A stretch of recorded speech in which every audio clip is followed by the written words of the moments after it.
We're a small group today. We are going to be in Joshua. And I think it was last week we did a very short chapter. I can tell by looking at it. 15, I think. Yeah, last week was 14, and it was a very short chapter, and it went pretty well. This week, be it the Father's will, we're going to do 3 chapters. We'll be here till midnight. Yay! We won't, but we're going to do 3 chapters. All right. 15, Joshua 15, verse 1. Oh, well, let's stop 14 just to get a taste. The last chapter, the last verse of 14. And the name of Hebron was before Kirjath Arba, which Arba was a great man among the Anakims, and the land had rest from war. So that leads you to believe, okay, there's no more fighting. Well, there was a period of time after this had done that land was at rest from war. But as we're going to see, it still continues. 15. This then was the lot of, remember they're handing out the land by lot to the different tribes. And so we're going to read about Judah right now. This then was the lot of the tribe of the children of Judah by their families, even to the border of Edom. The wilderness of Zin southward was the uttermost part of the south coast. And then we could, but we will not, read from here to there, from here to there, from here to there, from here to there. And there's a couple reasons for that. One, we're not going to get out a map today and look at all these little towns. Most of us don't know where any of these towns are. And so just understand that this is laying out where their boundaries were for the land that they got by lot. And while it could seem boring to us, it certainly wasn't boring to them because it's their land that they're beginning. And they're like, okay, it's going to go from here to there and there to there and there. And so they're very excited. And so that's what it does. So let's scoot down to verse 8. So just gone through all these borders where it goes, the land of Judah. And the border went up by the valley of the son of Hinnom unto the south side of Jebusite, the same as Jerusalem. And the border went up to the top of the mountain that lies between the valley of Hinnom westward, which is at the end of the valley of giants northward. There's giants still in the land. And this is where some of them were here. And it's Jebusites are controlling what became known later as Jerusalem. And we're going to get into that a little bit more too. But just understand that these giants and their Rephaim, they're descendants of the Nephilim, and they're real giants. What's the matter? I just didn't see giants in here. It says something different. Does it say Rephaim? Yeah, it says the Rephaim is giants. It's like Nephilim. Oh, okay. Rephaim. So it's giants. So it's good. I was just making sure I wasn't lost. No, you're not lost. But there were giants. Remember in Genesis 6, we read there were giants in the land in those days, and also after that. This is after that, and there's giants in the land. Let's skip down now, because then it goes more borders, more towns, more, this is where it goes, and it goes here, and here's how the border goes, to 13. And unto Caleb, he's a Judahite, if you will, he's from the tribe of Judah, the son of Jephunneh, he gave a part among the children of Judah, according to the commandment of Yahweh to Joshua, even the city of Arba, the father of Anak. Remember Anak, the Anakim, giants. Which city is Hebron? I'll read and then we'll come back. And Caleb drove thence, so he drove away from there, the 3 sons of Anak, Sheshai and Ahiman and Talmai, the children of Anak. They're giants. And he went up thence to the inhabitants of Debir, and the name of Debir before was Kirjath Sepher. And Caleb said, well, I'll stop there for right now. So Caleb, remember Caleb? He's one of the 12 spies. Joshua's the other one. We talked about them before. He was another one of the 12. Only Joshua and Caleb came back with a good report of the land. Everybody else who came into this land came back and said, whoa, don't go there. There's giants, right? And so he said, no, let's go there. We've got the power of Yah on our side. We talked about that before. And he has a special bond of brotherhood with Joshua. And so last time when we read, he asked Joshua for a particular piece of land that had giants on it. And he's like, I know I'm 85, but I feel as good and as bold as when I was 40, and yeah, I want that. It's got giants on it, and I'm going to chase them out of there. I'm just as strong as I was. And so here he is, and he chases these 3 giants out. Caleb is bold. He's a bold man.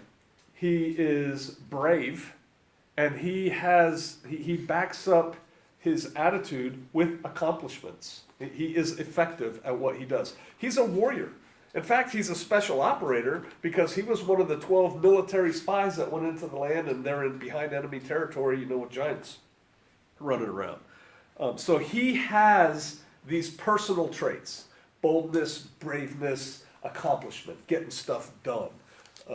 And as we're about to find out, not only does he have these traits, he values these traits. So here's our first little aside. Men, brothers, how well do you know yourself? How much self-assessment have you done? What are your traits? See, you should know. Somebody famous, some Greek guy said, first know thyself, right? What are your traits? What are your attributes? Because we're all different people. We're all different, and I'm talking to the men right now. We're all different men. What traits do you possess? So first you got to understand what they are. And then you have to ask yourself, are these traits of mine worthy? Because if not, you can change them. Or you can add to them, or whatever. But we need to do some introspection. Caleb certainly knew what his traits were. Let's look at verse 16. And Caleb said, so here's Caleb, he's 85, he just chased away these giants. He that smites the Kirjath Sepher and takes it, that means he who attacks this town, with giants in it, and takes it, to him will I give Aksah, my daughter, to wife. And Othniel, the son of Kenaz, the brother of Caleb, took it. He took the city. And he gave him Aksah, his daughter, to wife. Caleb understands his traits. Brave, in his case, bravery, boldness, getting stuff done, strength, you could add to that. He wants a man of similar traits to marry his daughter. And so to find a man worthy of his daughter, a man with similar traits that he himself possesses, he gives a task. Do this thing. It's the kind of thing he has demonstrated himself even recently. He's not like one of those guys that say, well, back in the day, I used to kill giants, but now I'm 85 and I'm a little bit old for that. He just did it again, right? And he's like, all right, whoever can take that city gets my daughter to marry. And so another point here for the men is, brothers, you need to be the kind of man you want your daughter to marry. You need to look at yourself deep in the mirror and say, am I the kind of man I want my little girl to marry? Whether your little girl's 6 or she's 36, it doesn't matter. And for those of you who, because we got some young brothers here,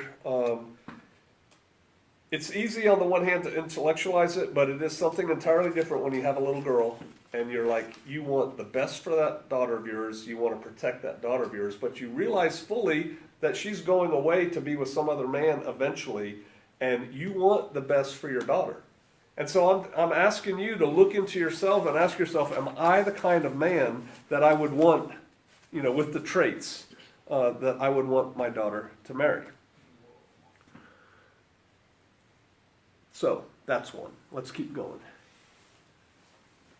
So Othniel marries her, he takes her, and it came to pass, as she came unto him, that she moved him to ask of her father a field.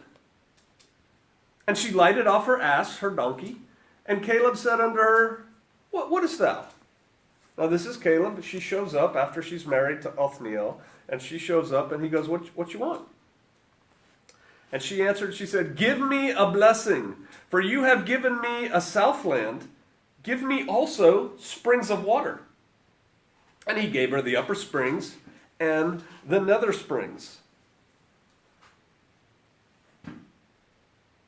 His daughter, Caleb's daughter, has the same traits Caleb has. She has boldness. She has the boldness and the bravery to come up to her father and say, hey, can I have this land? I think that she and Othniel, is that his name? Her husband? Mm-hmm. They're like a power couple, man. She's brave enough and bold enough to say, yeah, you gave us all this land. My husband won it by killing those giants. Can we also have the springs? And Dad says, yeah, sure, no problem.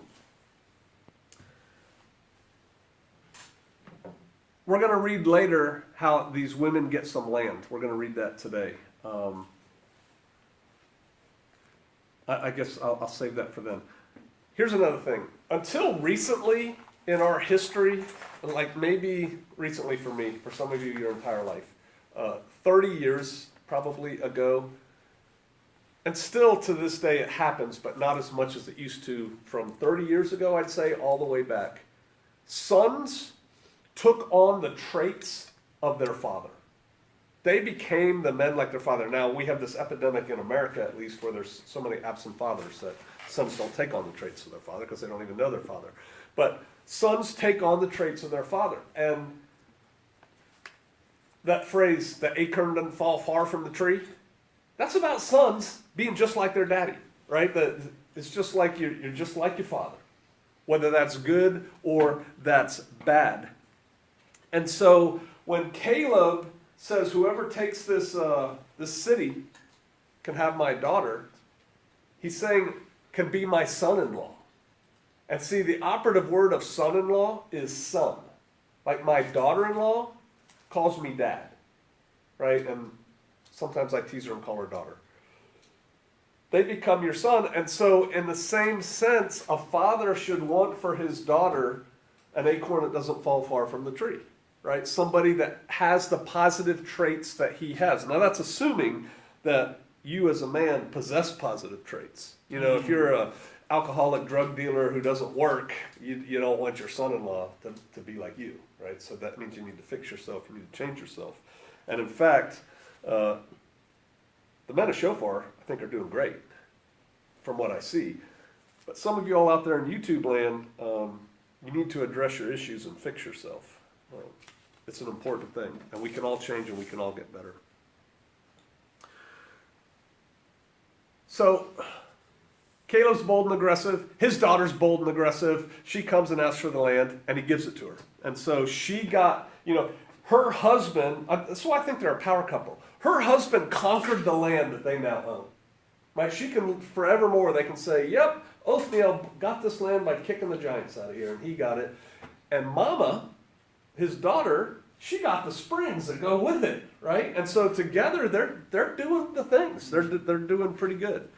Let's keep reading. Let's go, let me see here.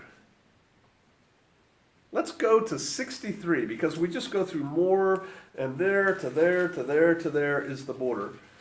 So the last verse of chapter 15. As for the Jebusites, the inhabitants of Jerusalem, we read about them a little bit earlier, the children of Judah could not drive them out. But the Jebusites dwell with the children of Judah at Jerusalem unto this day. So they were given land that included what is now Jerusalem, around Jerusalem. The Jebusites are up on Jerusalem, and up on is an operative term. Jerusalem's on a hill. It's hard to take something on a hill. It's physically hard to do, and they couldn't take the Jebusites. The Jebusites are a sub-tribe of the Canaanites. They're a type of Canaanite, right? And so they've got Jerusalem, and these people get the land all the way, Judah gets the land all the way around it, but they can't really take Jerusalem.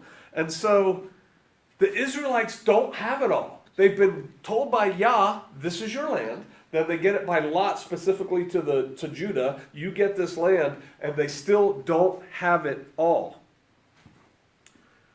The reason they don't take it, and we're going to get into this a little bit more today too, is because they've been fighting a long time. It's hard slaying giants, and fighting these people and going on. And every time you get to a point, it's like, we got to go further and take that and take that. Not only that, but like I said, they're on a hill, so they're hard to fight. They're tired of fighting. They're just tired of fighting. And they don't want to put in the effort to take what's going to become Jerusalem. David, King David, years later, finally takes the land. And it becomes Jerusalem. And when we read about this, and there's still Jebusites living there. Right? So, we'll come back to that point later too. Chapter 16. So now we're going to talk about, so that was Judah's land. Now we're going to talk about Joseph's land. And the lot of the children of Joseph fell from Jordan by Jericho unto the water of Jericho on the east, to the wilderness that goes up from Jericho throughout the Mount Bethel. And then it continues, continues. Let's go to verse 5. The border of the children of Ephraim. Now remember, the tribe of Joseph is divided in two, right? Ephraim and Manasseh, like his two sons. And so they each get their own section of land, if you will. Together they're the tribe of Joseph. They're the biggest by people. They have the most land by people, as we're going, as tribes. But here we go. We're talking about Ephraim. According to the families was thus: even the border of their inheritance on the east side was Adaroth Adar unto Beth Horon the upper, and then onwards and onwards and onwards they go. Let's go down to 9. This is interesting.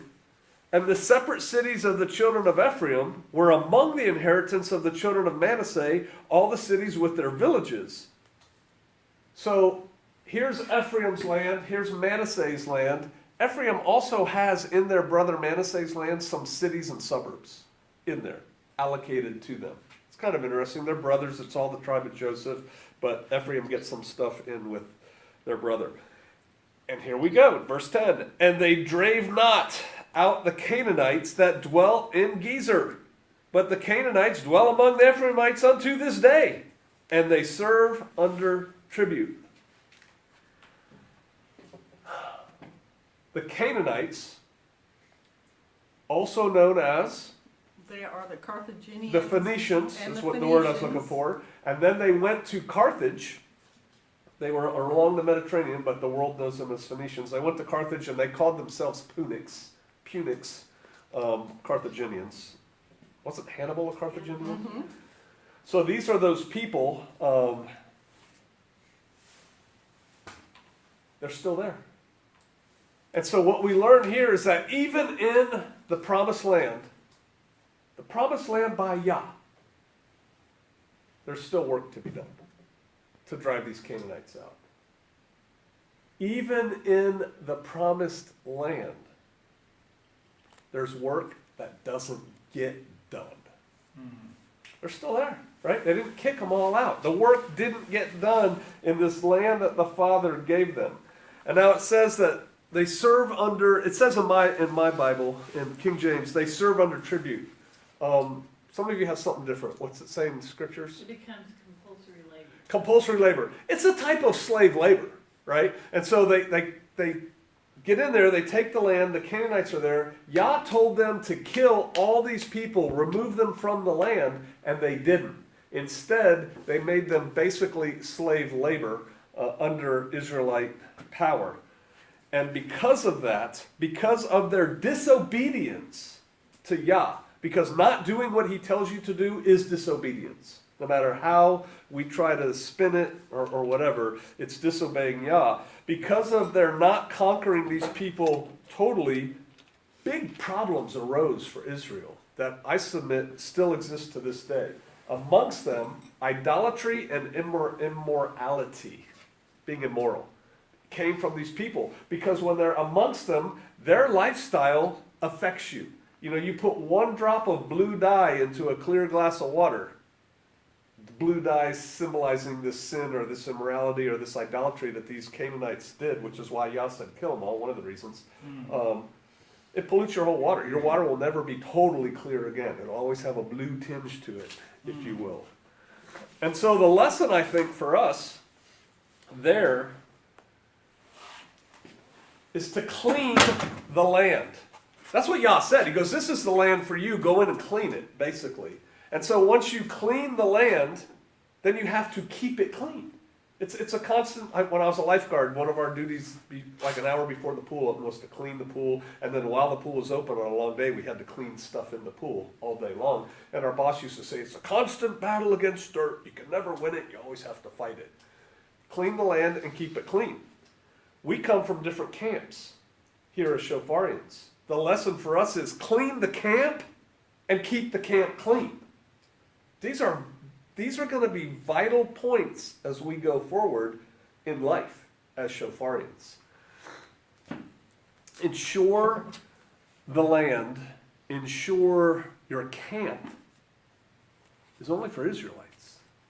That you don't have Canaanites, metaphorically speaking, in your land or in your camp. Because once you do, the same thing's going to happen. Problems are going to seep into your land or into your camp. Problems that the Father doesn't want for you. Doesn't want for us. He tells us what to do. He tells us how to get things done, and we don't. And so if we fail to do that, immorality, idolatry in whatever modern form it takes, these kind of problems and all the problems they breed are going to seep in to our camps. And so that's one of those things where we're like, yeah, of course, we're not going to do that. But we're people, right? And so I think we should take it deeper. Just like men, I said you need to look yourself in the mirror and figure out what kind of guy you are. It's worthy of looking at why the Israelites did what they did or didn't do what Yah told them. Why didn't they kick these Canaanites out? Why didn't they kill them all and push them out of the land and now we just have land? And instead they made them slaves. If we can figure out why they did that, maybe we can avoid similar temptations down the road when they apply to us. So Israel is tired of fighting. I mean, it gets old. Talk to soldiers today that have been to Afghanistan 7 times and Iraq 4 times, and they're like, dude, this is getting old, man. I want to go see my kids play softball or something, right? It's like, so they're tired of fighting. They want to chill. They're in the land. They want to rest in the land. They fought for it. God gave it to them. They want to enjoy it. They want to rest. Does anybody here know who Adlai Stevenson was? The first? There's 2 of them. They're both kind of famous, though. I'm talking about the first. He was vice president like the late 1800s. He has a quote. He has a lot of quotes, but a quote of his that I like is this. On the plains of hesitation lie the blackened bones of countless millions who, at the dawn of victory, sat down to rest, and resting, died. See, it's so easy when you're almost there. You're almost at the goal. It would be like we get the walls up in this place, and we're like, wow, the walls are up. Let's stop. Let's just rest and enjoy what we've done in here. That's failure. You have to push through to the end, and you would think that we're almost there. It's easier. I'm telling you, it's harder sometimes when you're almost there to go. I could diverge into a long story. I can tell you all about it later, about the first 100-mile race I ran, and Kate met me on the last mile and decided to run the last mile with me. No, she ran the last 10 miles with me. And on the last mile, she was telling me, I guess I am telling you a story. There's only one more mile. Come on, there's only one more mile. You're doing great. She's trying to motivate me. I was like at the edge of raw. And I'm like, you don't understand. To you, it's one more mile out of 100. I mean, come on, man, do it. To me, it's one more mile. I can't go another mile. I did. Praise the Father. But it's just so hard sometimes. And so looking at it from different perspectives, these people wanted to rest. Here's the deal. We get 1 day of rest, right? Today, Shabbat, rest. And then what's it say? 6 days shall ye labor. We are designed by the Creator to work. We're not designed to take a break. Some of us, I'm not talking about you. I'm not talking about the occasional vacation. That's not what I'm talking about. But we don't just get retirement. Americans have this view. Some Americans don't. But some Americans have this view, I'm going to retire and do nothing except drink lemonade or Jack Daniels or whatever and watch TV and go fishing all day. You don't get to do that. You don't get to stop. You have to work. You may not have to work for the man, but you got to work. And in this case, they were tired and they didn't want to work anymore. And so they were craving, if you allow me this, a life of ease, a life of not fighting. I don't want to fight the Canaanites anymore. I don't want to do that. I just want to chill. I want to relax. I want to rest. And having slaves makes your job easier, right? I don't have to go out there and till that field and catch those fish or whatever. I'll make my slaves do it. And what do I pay my slaves? Room and board. That's it. I don't have to pay them nothing. And so not only did they crave a life of ease, typically speaking, when work becomes easier because you have slaves, that makes you more economically successful, right? Big plantation owner, got all these slaves in America. They're doing all the work. And so it's a life of ease and wealth that these people craved. And that's why instead of conquering these Canaanites, they're like, let's not kill them. We can make them work for us. So they quit fighting. That was wrong. And then instead of killing them, they said, let's not kill them. Let's make them work for us. And we'll have an easier, better life. What is the root of all evil? The love of money. Let's go to 1 Timothy. Keep your finger here. We're coming back. 1 Timothy chapter 6. 1 Timothy chapter 6, verse 10. You know, a lot of people say, TJ didn't because he knows. Money is the root of all evil. No, it's not. The love of money.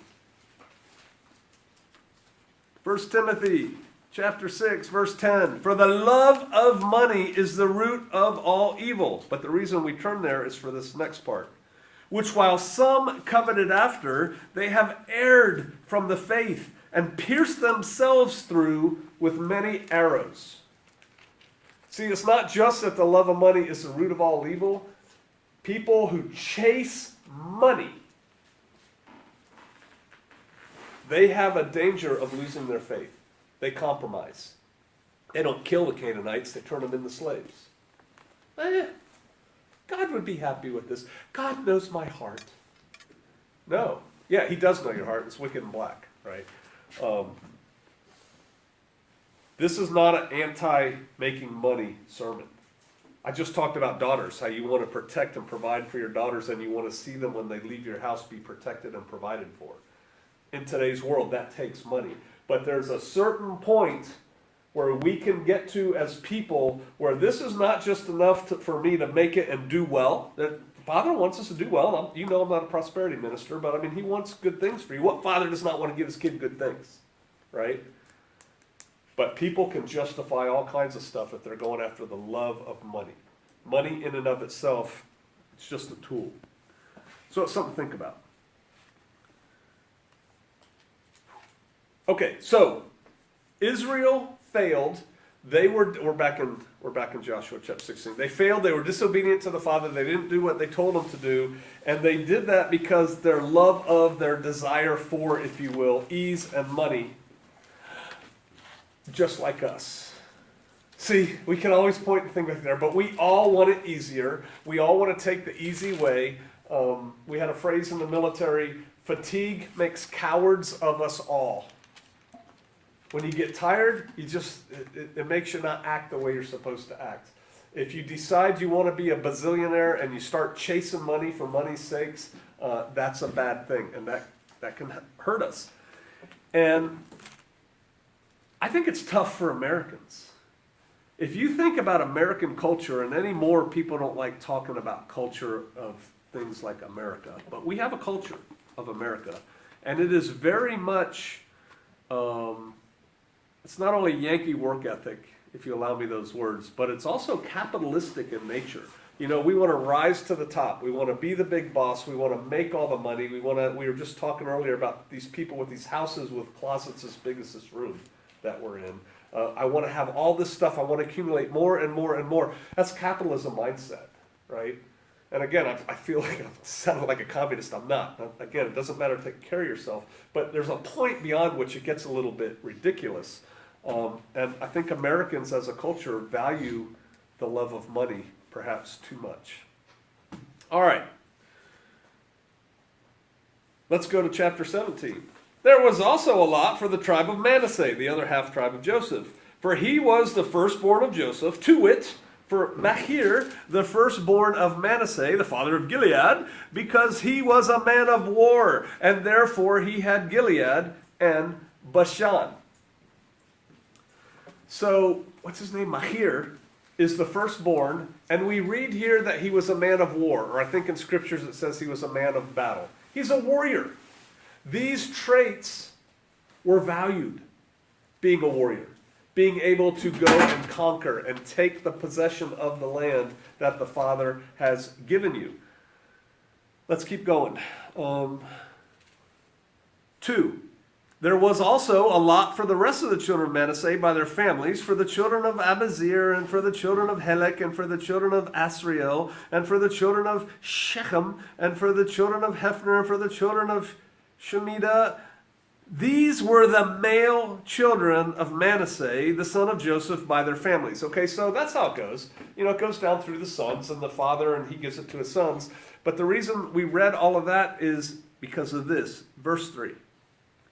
But Zelophehad, the son of Hepher, the son of Gilead, the son of Machir, the son of Manasseh, the son of the son of the son of the son of, he had no sons. That's sad in those days. Having no sons as a man in those days was like a woman having no children. It's like you didn't feel complete at the time. He's got only daughters. He had no sons but daughters. And these are the names of his daughters: Mahlah and Noah and Hoglah. Who would name their daughter Hoglah? You know, for us in America, that wouldn't work. Milcah and Tirzah. I have a granddaughter named Tirzah. Now, so he's got these daughters. He has no sons, but the land is being handed down by sons. And so he's the son of the son of the son of. The dad is. Therefore, he has land. Who's he going to give his land to? And then we read in verse 4, and they, the daughters, came near before Eleazar. He's the high priest, right? Mm-hmm. And before Joshua, the son of Nun. So this is the head of Israel. Joshua is the head. He's the head general. He's the president. He's the prime minister, or whatever you want to call it. And his head priest, Eleazar, because we're Yah's people, right? So there's a head priest. The daughters come before them and before the princes, meaning the heads of the other tribes. I'm just cutting to the chase here on this one. Those are some brave women. They have some boldness. The head council of all of Israel as women, and saying, Yahweh commanded Moshe to give us an inheritance among our brethren. Therefore, according to the commandment of Yahweh, he gave them an inheritance among the brethren of their father. They're like, I'm sure they got to talking, and they're like, hey, we're not getting any land, and our dad is due land. And that means we're due land because we have no brothers. And so they went forth with boldness and with bravery, and they claimed what was theirs. And they invoked the name of Yah when they did it. They said, hey, Yah passed this land down through Moshe to us, and we want the land. And in fact, it worked. Again, daughters did not typically inherit land in those days. It went to the sons, which is why you wanted a son. But this land is being divided by Yah through his servants, if you will. And he wants certain people to own the land. That's why when you buy somebody else's land, if I go buy TJ's tribe's land, after so many years, I got to give it back. So really, I can only lease it because it's going to remain his family's land. Blood ties, kinship, clan, whatever you want to call it, it's their land. And so that's why the daughters got it. But they had to be bold enough to ask. And they were. They had to be brave enough to go up in front of the high council, because that's the only people who could make that decision. And they were. And because they were bold and because they were brave, they were rewarded. Just like the daughter who said, how about those springs? We could use those springs too. Bold, brave, up front, and it worked for her. And then her family benefited because of it.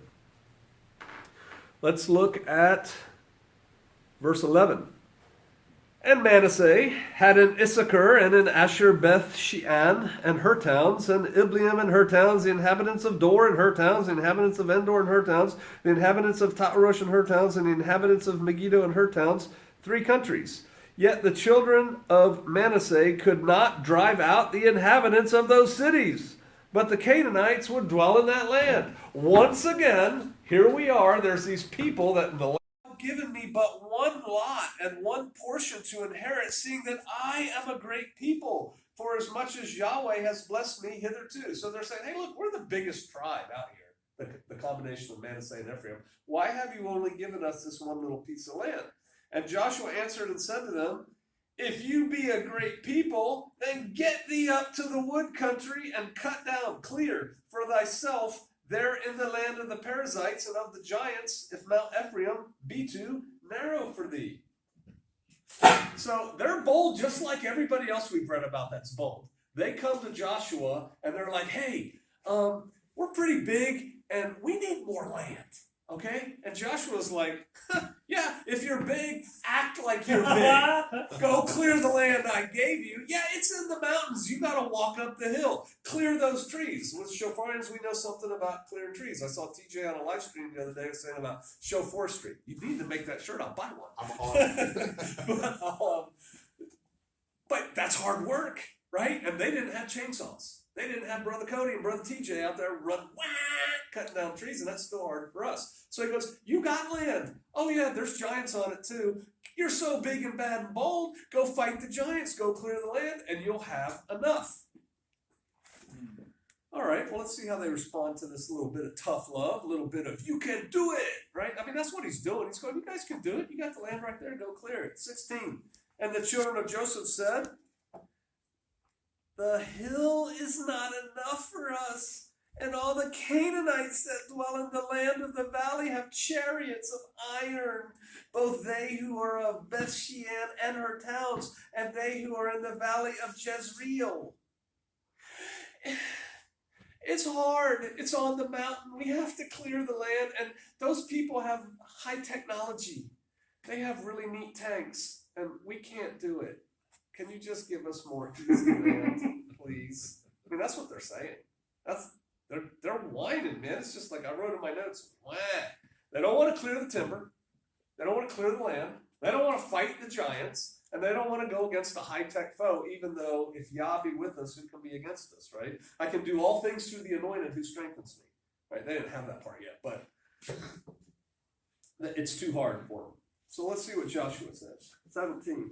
And Joshua spake unto the house of Joseph, even to Ephraim and Manasseh, saying, you are a great people and have great power. You shall not have one lot only. So they're thinking, oh, he's going to give us that green valley with those nice springs. But the mountain shall be thine, for it is a wood, and you shall cut it down. You shall clear it, and the outgoings of it shall be thine. For thou shalt drive out the Canaanites, though they be strong, and have iron chariots, though they be strong. Joshua basically says, too bad. Tough. You got land right there. Go clean the land. Go drive out the giants. Go cut down the trees. Do what you need to do, and you've got the land. Clear the forest. Fight the giants.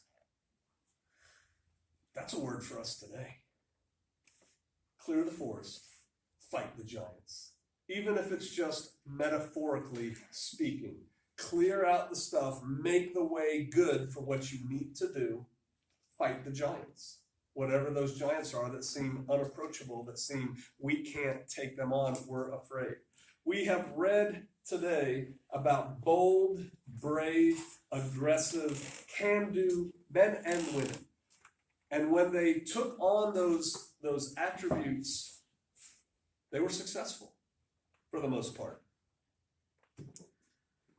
People who obey Yah, people who do what Yah tells us to do, who do so boldly and yes, with bravery. You know, if it was easy, everybody would do it. If it was easy, we wouldn't see the hand of the Father in it if we did it. People who trust in Yah and who go forth and do the things, they are successful. And they are rewarded by the Father for what they do. We also read today about those who, whatever they did beforehand, they seek a life of wealth and ease, if you'll just allow me that. That they're seeking the easy way out. And in doing so, in seeking that life of ease and that wealth, love of money, the pursuit of more,